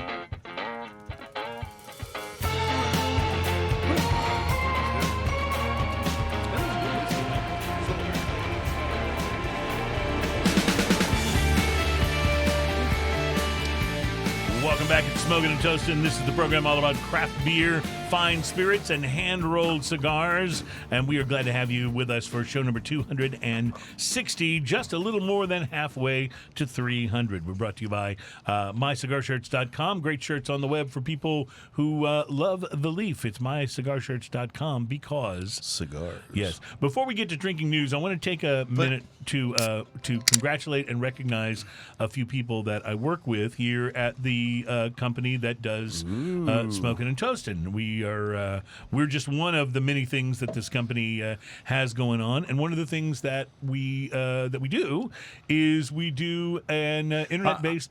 Yes. I'm not saying that your hiring policy is casual, but I think I worked here for 2 years before I realized I was an employee. I think that's probably right. And during that time, how many beers did I'm not actually joking about that. And during that time, how many beers did you take out of the refrigerator? There was a few. Yeah, that's exactly. So the hiring policy is not the only thing that's casual. But we do get some things done. In fact, one of the projects that we do here, we've launched a while ago. It's been around, it's been gaining strength and doing really, really well, is a radio station on the internet called Made in Texas Radio that features music from Texas artists, Texas country music artists, and people who are a part of the Texas music scene. And I would like to congratulate Keegan Lucas, who is the station manager. Hustling. He hustles for that, and he also usually has a bottle of whiskey in his desk somewhere in case we have a guest that doesn't show. Does. Yes, Yellow Rose, and leaves us hanging. Yellow Rose. 3 times. Yeah, Yellow Rose. No, in fairness, it was only twice. Okay, sorry. They only stiffed us twice, but they did so at the last minute both times. Not that I still remember it or anything. Yeah, it's a good thing you don't hold a grudge. And thankfully, though, Keegan Lucas had a bottle of the Metallica Blackened in his desk drawer the last time, so we got to taste that thanks to his generosity. But he does a great job with that station, and also want to recognize the music director, Jesse Andrus, because they just brought home, and I have the shiny belt buckle with my name on it to prove it. They just brought home the award for Internet Radio Station of the Year from the Texas Country Music Association. So that is fantastic. And it's kind of ironic because I don't own a belt. You were talking about smelling belts earlier. Yeah. Well, I've smelled a belt, but I don't own one. So you don't have one at the house that you can just smell? I might have an old one hanging in the closet somewhere. But anyway, congratulations to Keegan and Jesse and everybody that is involved with Made in Texas Radio. You guys do a great job. So, all right, time, my friend, to drink, and time for drinking news. Drinking news. Now it's time for drinking news. Drinking news. Now it's time for drinking news. A Florida man with one arm said he had a gator for a pet. When asked about his absent arm, he said, I had to take my gator to the vet. drinking news, drinking news. Now it's time for drinking news. Cheers, y'all.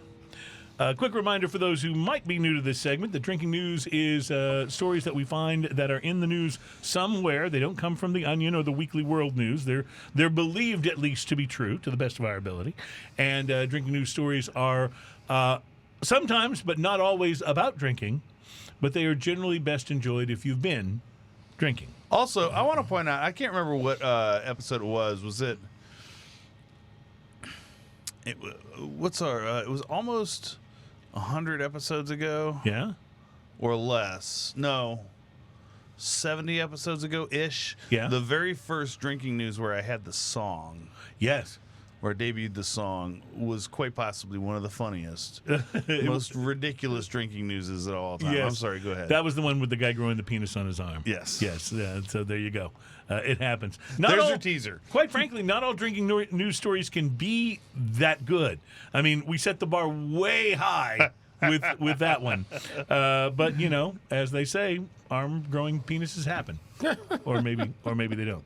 As for Sometimes a man today's, must grow a penis on his arm. so now I feel just completely underwhelmed by today's drinking news. I just want you to know that.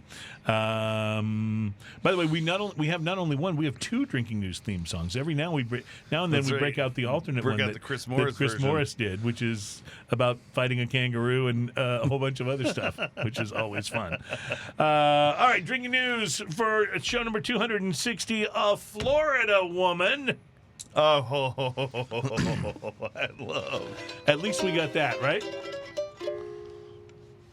A Florida woman was arrested on Sunday and charged with a DUI for erratic driving.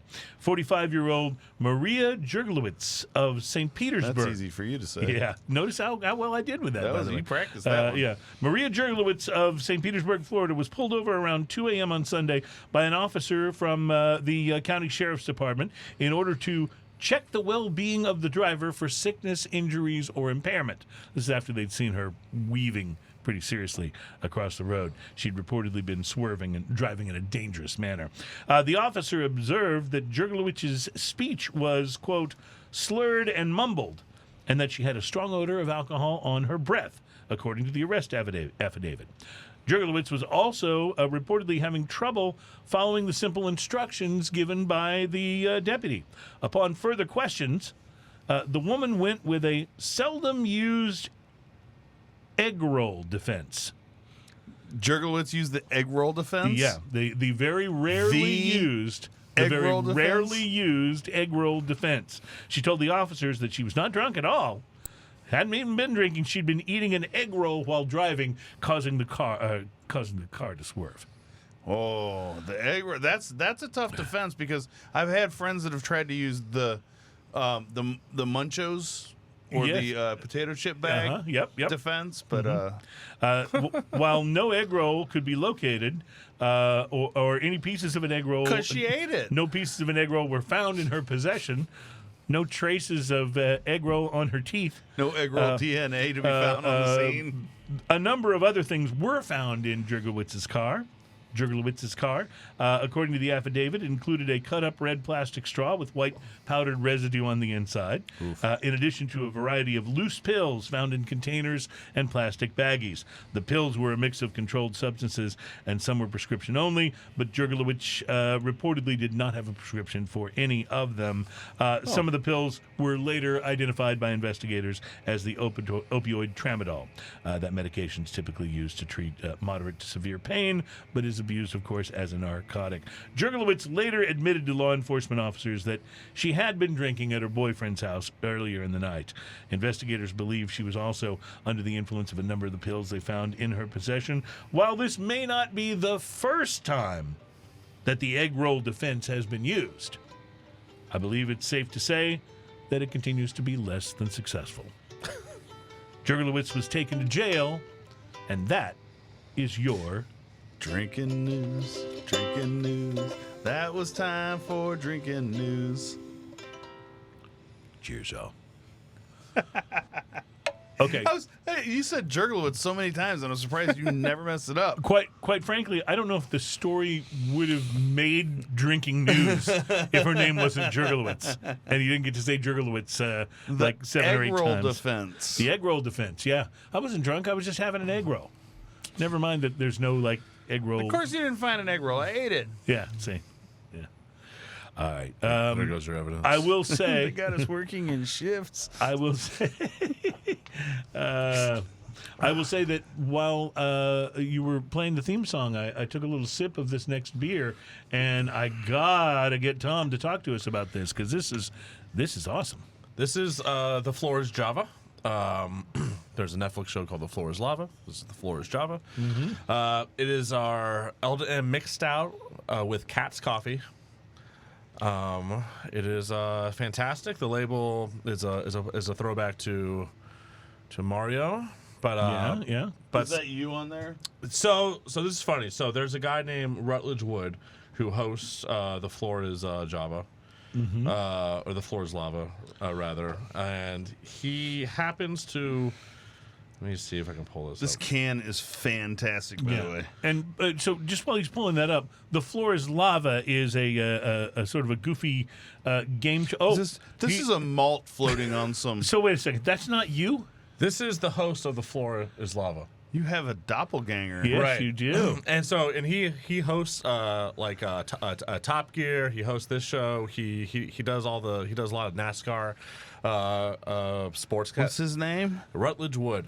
Okay, so the next time I run into you, like out in a social setting, I'm gonna be like, "It's Rutledge Wood." Yeah. So long story short, so the designer found out. David Graham from Carbuck would go, "I love that guy." So, I love that guy. He owes me $5. But Rutledge Wood, he got tagged in some of this stuff, and then because our designer saw that it was Rutledge Wood, that I looked like Rutledge Wood. She's like, "Oh my God, I need to put you on the labels. Like I've been on too many labels already." She's like, "You got to be in there." I was like, "Well, just dump me in the lava and kill me."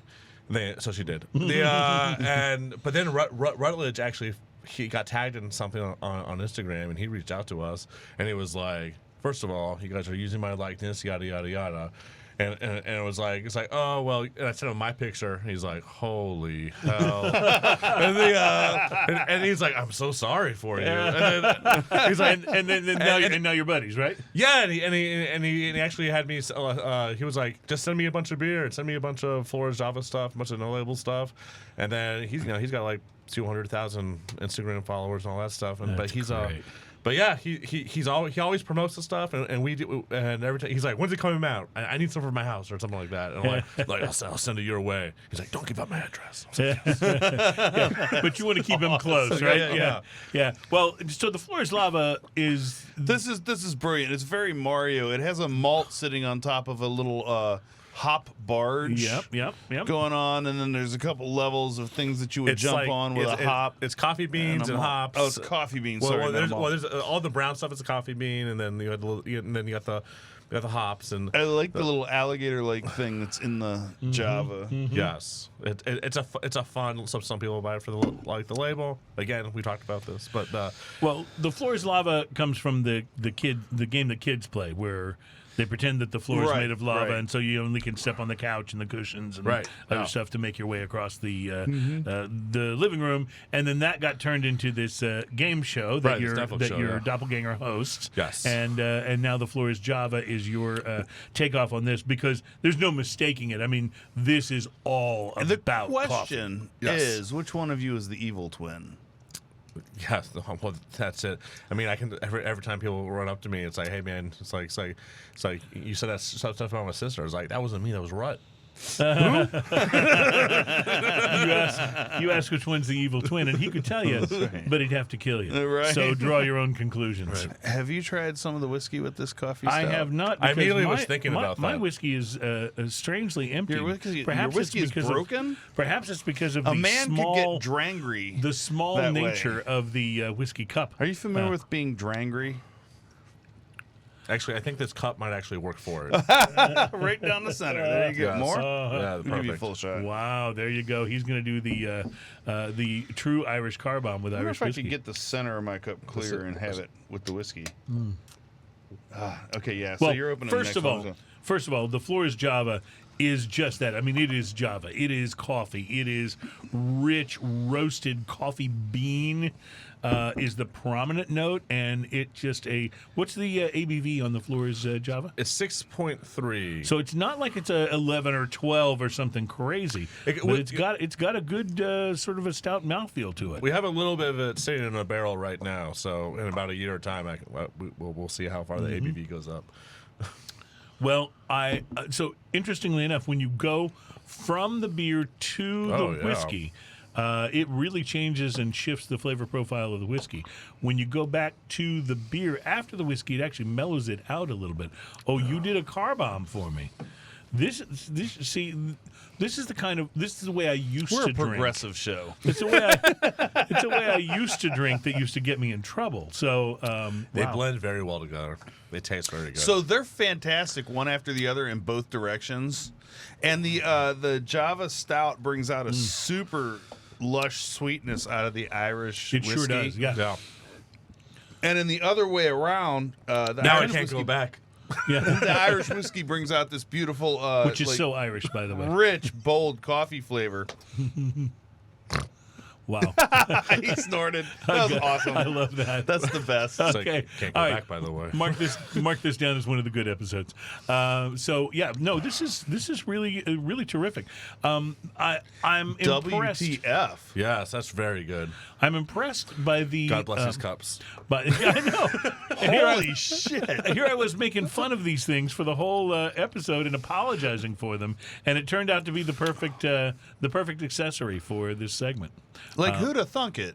Okay, so this is available at retail also Yes, now? so just all three of these beers today. For those of you So the Flores Java you can find at HEB's, Kroger's, Specs, Total Wines, and then the Hopsell and Megaloreans you can find sporadically. This we did a huge launch for it.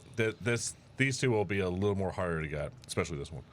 But Flores Java is readily available right now anywhere. Well, I would just encourage you to go big on the Mandalorian. I think you got a real winner there if you could crank some more of those babies out. Absolutely. All three of them are 100% available at one place called No Label Tap Room right now. Yes, absolutely. But yeah. Now, where exactly you're located in Katy? So for anybody who's not familiar with the Katy area, it's down the most enormous freeway ever. Yes. On the west side of Houston. So you just take I-10 west and out of the greater and you Houston keep area. driving and you keep driving, and then you stop and you inch forward and you stop and you inch forward. Well, and you keep doing that for about 30 more minutes. Or you could take the HOV lane. Yes, they actually have the I-10 Expressway. Oh, that's right. That's right. And you use the easy tag on that one. Yeah, and that'll take you. That'll take you all the way. So once you get out to 99, where are you located? So literally, it's like first exit. You take Katy Mills. You exit Katy Mills. You hang a right about less than a minute. Like you'll see giant silos.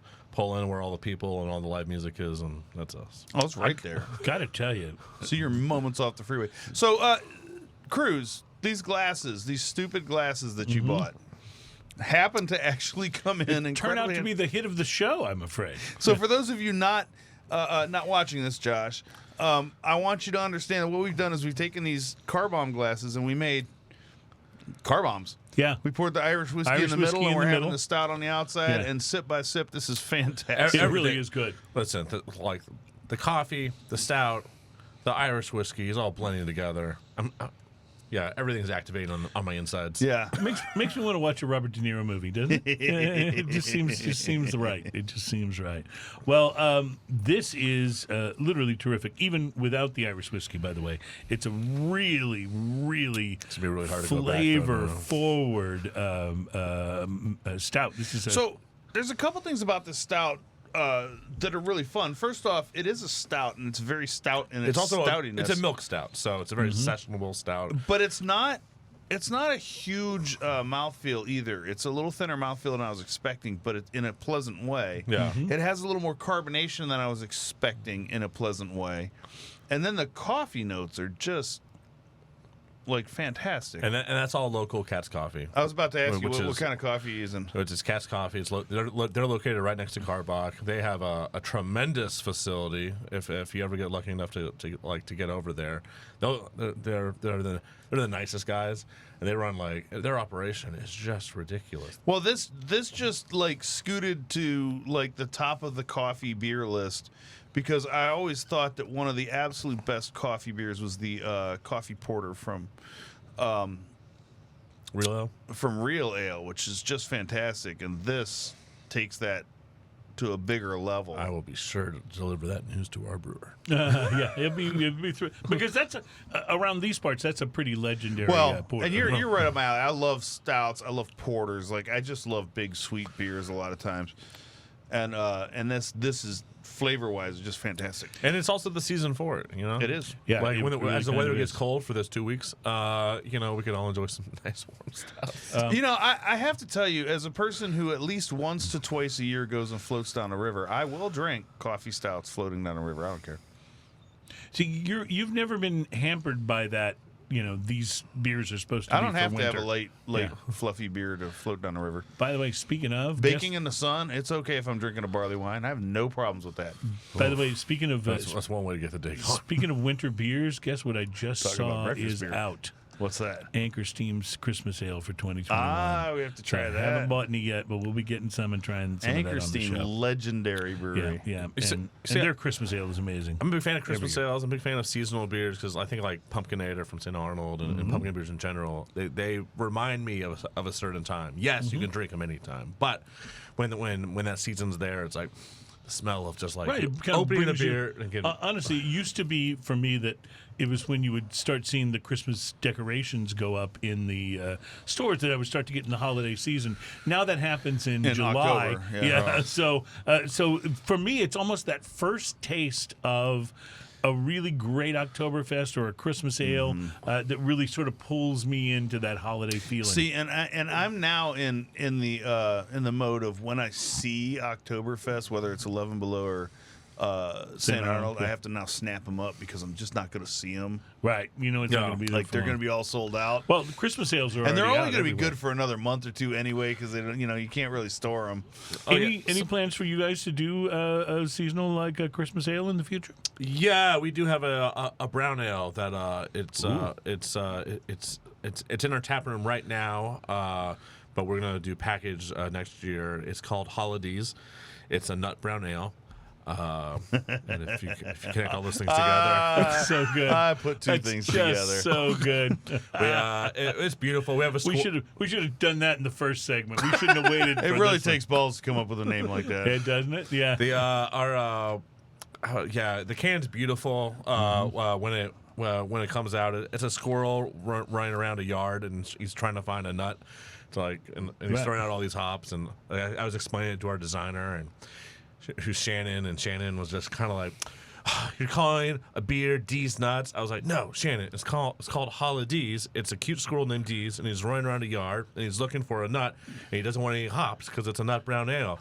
It's like, Tom, it's a very subtle way of saying D's nuts. I was like, "Well, yes, yes, it is." Yes. I mean, if you want to come out, You've and got say me. it. She's like, "You're a child." I was like, "I work at a brewery. I don't. Yes, I don't. Yeah, I've Well- never matured." Let me just pass this along because I'm sorry. go I ahead. was just gonna say, can you next time you talk to your brewmeister, Okay. can you just say that I really like barley wines and not like the hoppy American kind? Okay.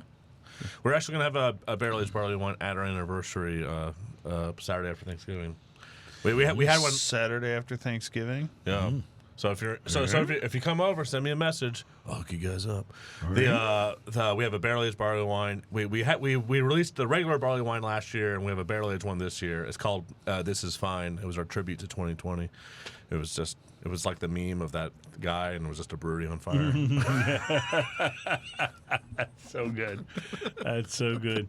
My favorite, My favorite 2020 meme is your brewing club's your CCSD shirt for 2020. It just has a dumpster that's on fire on the back. Says 2020. It really was. It really was. That's so last year. That's why I think this year for Christmas is going to be real big, because last year everyone was kind of like, was a little hesitant and whatever, but now this year it's like it's the first year I have not been upset that everyone's like breaking out Christmas decorations early. Yeah. So Saturday after Thanksgiving, you guys are going to have that out in Katy, which is only an hour's drive out of Houston. Should only take us about 3 hours to get there then. Mm-hmm. Mm-hmm. I got here about 30 minutes, guys. Dude, get Easy Tag. Seriously, get Easy Tag. It's worth it. No, I'm just telling you. By the way, we're talking about 2020. We're still feeling the impact of it now with this whole supply chain thing. And now I read that supply chain delays could mean that we will soon be paying more for craft beer and wine. Is that a possibility? Not on our end. Not right now. Right now. Glad to hear that, by the way. This is best news of the day. Yeah, right now everything is good on our end. I could see how that, probably for breweries out of state, though, I could see how things could start going. Because it's getting definitely more difficult to get things here. We have to get more in advance and stuff like that. Right. It's definitely an issue. Last year we had, I would say we had supply issues in terms of like cans and stuff. I remember like we actually couldn't get any cans. And we had Eighth Wonder actually lent us their cans, and we just slapped these labels. We just put these labels on top of them. Yeah. That is so cool. I remember seeing a whole bunch of relabeled cans. Yeah, it's so cool though that they did that. Yeah. I mean, that's just awesome. Yeah, no, it's like that's one of those examples that we were talking about before about it's sort of a brotherhood, right? Yeah, I mean, in some ways we are competitors in some aspects, but in a lot of ways we aren't. Especially when you think about all the people that are brewers and all the people that are sales reps. Those people, they'll end up working for somebody else eventually, right? I tell people all the time, in this industry, don't be an asshole to someone because there's so much nepotism or like people get traded around a lot or leave and go to places. Yeah. So don't be an asshole to this guy over here because if he ends up going to some brewery over there and some brewers on the way traded out, he's not going to come this. Yeah, so just don't be a piece of shit. So you're saying what I really want to know is how do I get invited to one of those secret brewery people meetings? That's where I'm headed with this. I'm sorry, you had something. You could come in and just be real quiet and sit in the corner by yourself, right? You wouldn't make. I'm gonna work on this. You wouldn't make. One day you're gonna go to one of those and you'll be like, I know that guy. It's the third Monday of every month, and you're gonna be like, who told him where we were this month? That's what you'll be saying. I know. Just with the whole supply chain issue, what you're saying is that you don't anticipate it causing price increases, not locally, at least for your guys, right? Not locally, anywhere locally. Yeah. And does something like that also kind of increase the incentive to use local or regional products and try to source close to home? Oh, like absolutely. Like we have a. Like we use a label company, and right now they're running like 5-6 weeks, but they're a big national company, and but I deal with people locally that work at the company, but they're national, right? And they do work for everywhere around the nation, so we're just in a big long queue. But then it's like, and they'll talk to us. I have a buddy in Pearland, like he sent me a message today. It's like there's a guy out here. He'll do labels in 5 days, and it's like. It's putting me. It's putting in relationship. That's tough too because you already have a relationship. Yeah, right. So what do you do? It's a balancing act. But I think for the most part, prices here, everything will be the same. We have had to get a little bit ahead of stuff. A little bit more planning has kind of kept everything even steady. But there's other breweries, any brewery like pushing stuff out of state, anything with shipping and logistics, that stuff is like. Now, what about things like the organics, like hops and things like that? Is that a lot of that stuff grown here in state and it's not being that difficult? No, certainly not all of it. No. Like we source almost everything from like out of state. We have hop contracts like. Well, I meant in the United States. Sorry, I misspoke. Yeah, but yeah, all that's here, but it still takes. Not a lot of hop growing in Texas, right? No. People have tried. Not so much. Yeah, it's not really conducive though to the conditions that hops need. Right. People have gone out of their way to try to make it happen, but like it's like almost like so much work. Why? Right. At some point, like you can make it happen. But it's not. It's like, but why would you? They're trying to create these farmed facilities, controlled and whatever. It's like this is a lot of work, so someone can have that first Texas hop, which really would. It's almost like a marketing gimmick to right, just to be able to say that it's Texas. Yeah. Right, exactly. Well, then the premium would be so high. So let me ask you this: with you planning, more in advance, as you said, will these be your last wide release beers? between now and the end of the year, or is there something else coming? Perpetual Peace, our barrel-aged wee heavy, will be making its way into stores. wee heavies. The first week of December. Oh, nice. And that will be the last release of the year. Oh, Perpetual Peace. PP. Yes, a Perpetual little, Peace. a little PP never hurt anyone. but And with that, we'll be right back at Smoking and Toasting. Now look what you did. Yeah, that's what I'm talking about. This whiskey's really good. You would almost think we've been drinking.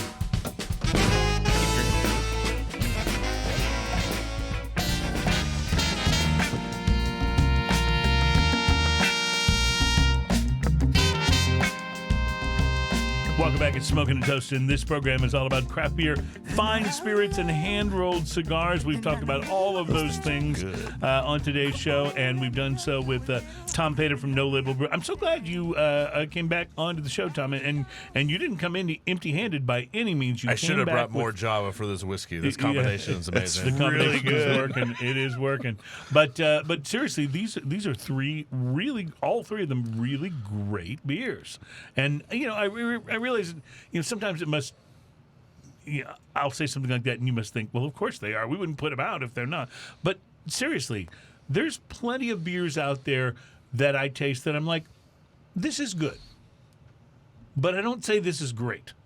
And when you kind of cross that next threshold to me, where it makes me think, I need to go and buy some of this. Because we get to taste a lot of beers. I'll be honest. We get to taste a lot of beers and a lot of different spirits and stuff. There's a certain bar that you hit where I say, I'm going to go now and pay my own money to get some of this to enjoy on my own time. And I could say that about all three of these beers are worthy of that. And so that's, not that I'm, some sort of be all end all of criticism. I'm just saying, as a consumer, as somebody who will buy these things, I will buy these beers. Well, thank you. I mean, they're three very different beer styles. Yeah. So it's kind of across the board. But if you guys want this and more, come to our anniversary. You guys are invited. Well, so come. You. I will take care of you guys. I'm going to be away, but I'll have to take a rain check. So. Well, if he comes out. You need to. Oh, if he comes out, plans for it. Now. If he comes out, he'll drink for the both of us. Trust me. But, well, I can give you some cases. You can bring some back. Right. Well, listen, and I probably won't see that because Ian's still harboring resentment over a certain bottle of Isle of Fiji rum from. Yeah, make sure you give me the cases for me and him, and I'll make sure he gets them. I just walked into something. He's never let me forget it. He's never let me. Doesn't matter what other things I do to try to make up for it. He's never let me forget it. It's the season of Christmas. There's also that thing where you gave me a half a bottle of whiskey, and I gave you a whole bunch of beers at one time. You always complain about that. Whoa, back up. A whole bunch of beers. Tom, would you please ask him what those beers were? There must have been like 7 or 8 different, like, huge, like, bomber and bigger bottles. Yeah, if you can call something in plastic a bomber... I'll go with that. So during the pandemic's first days, before we were comfortable getting back into the studio and doing the show in here, we decided to try, and we did this for about 2 months, I think. We did shows on Skype. And, the internet quality was hit and miss, but we did our best. And so for one of those shows, we had a guest on via Skype, and it was our buddy Christian Olave from Jura and the Dalmore whiskeys. And we were talking about the cigar malt. So since Christian wasn't here in the studio to bring the whiskey to us, I went out that week and bought a bottle of the cigar malt whiskey, which is not an inexpensive whiskey. It's a really good one. $150, it's $150, $160, right? Yeah. So I went and I purchased this. And then I I poured half the bottle into another container, and I left it at the front desk of my building. Because this is when, like, you didn't want to see bottle. You didn't want to see anybody. It wasn't a Sprite bottle. Was it really? I don't think it was a Sprite bottle. It's a Sprite bottle. Okay, but it was or equivalent. Sorry, it had been cleaned, whatever it was. So I gave him. It's not like I had fine crystal to offer you. So I gave him half a bottle of the $160 cigar malt. The next week, Ian took care of getting the beverages and dropped off a package for me at my building. I mean, there must have been like 9 or 10 different. There were. It was our giant bottles malt of liquor blind taste test. Okay. He dropped off a whole bunch of Old English and Schlitz malt liquor and what else was in there? But there was a lot. There was a lot. You know, we actually have a malt liquor at our brewery. Our head brewer, really? our head brewer, he got one day. He was like, it's like, man, craft malt liquor. And it was like, sure, you know, whatever Dude, makes I you don't know. happy. I don't know. And Yeah. and so we have Old Katie 800. It's in our tap. It sounds right. It is surprisingly delicious, and our head brewer just cracks me up. He's like, I'm in the back. I'm playing craps. It's like, you know what I'm drinking? I was like, I know what you're drinking. But it's I love that. It's delicious though. It is. Well, So the guy who's playing craps and drinking that is the same guy that formulated these beers. We gotta cut him some slack. Every once in a while, so I'm in a brew club, sort of. We're kind of a drinking club with a brewing problem, but every once in a while we have our meetings every Tuesday, and every once in a while we have what we call 80s night. Okay. And you have to bring 2 40s, and that's our 80s night. And because we figure you got to know what bad malted beverages are to really understand what good ones are. Dude, I know what bad malted beverages are thanks to you. Let me tell you, that was I didn't have to drink them. If you swear to God. finish the evening rolling 80 deep, you are on full tilt. let me just say, I finished the evening burping, and I finished the next evening burping, and the evening after that, and it was not pleasant. Let me just tell you. Delicious notes of carpet mold and waxy floor cleaner. It's just, oh my goodness. But hey, we do. I didn't want Dude, people to. I was so proud. I found this store that had every malt liquor ever. And just say, I was proud of the fact that It was not in River Oaks. I never want anyone to be able to, I gave a big review to a very expensive cigar today. Sometimes we have very expensive spirits and expensive bombers of craft beer that we do. But I don't want people to ever accuse us of being snooty. So we'll do a malt liquor blind taste test. Do you remember what won? That's a dubious It's a question. dubious I distinction. have no idea. I'd have to go back and listen to it. I don't even But remember the what bottom won. line is, let's go I back just remember I never wanted to have malt liquor again. Let's go back to the very beginning of this conversation. So what we're saying is, I gave you many, many bottles. No, that's not what we're saying at all. I gave you many, many bottles of beer in trade for a half of a Sprite bottle of whiskey. Yeah, that's what we're saying. That's what really boils. That's what it really boils down to. And if you believe that, I have some.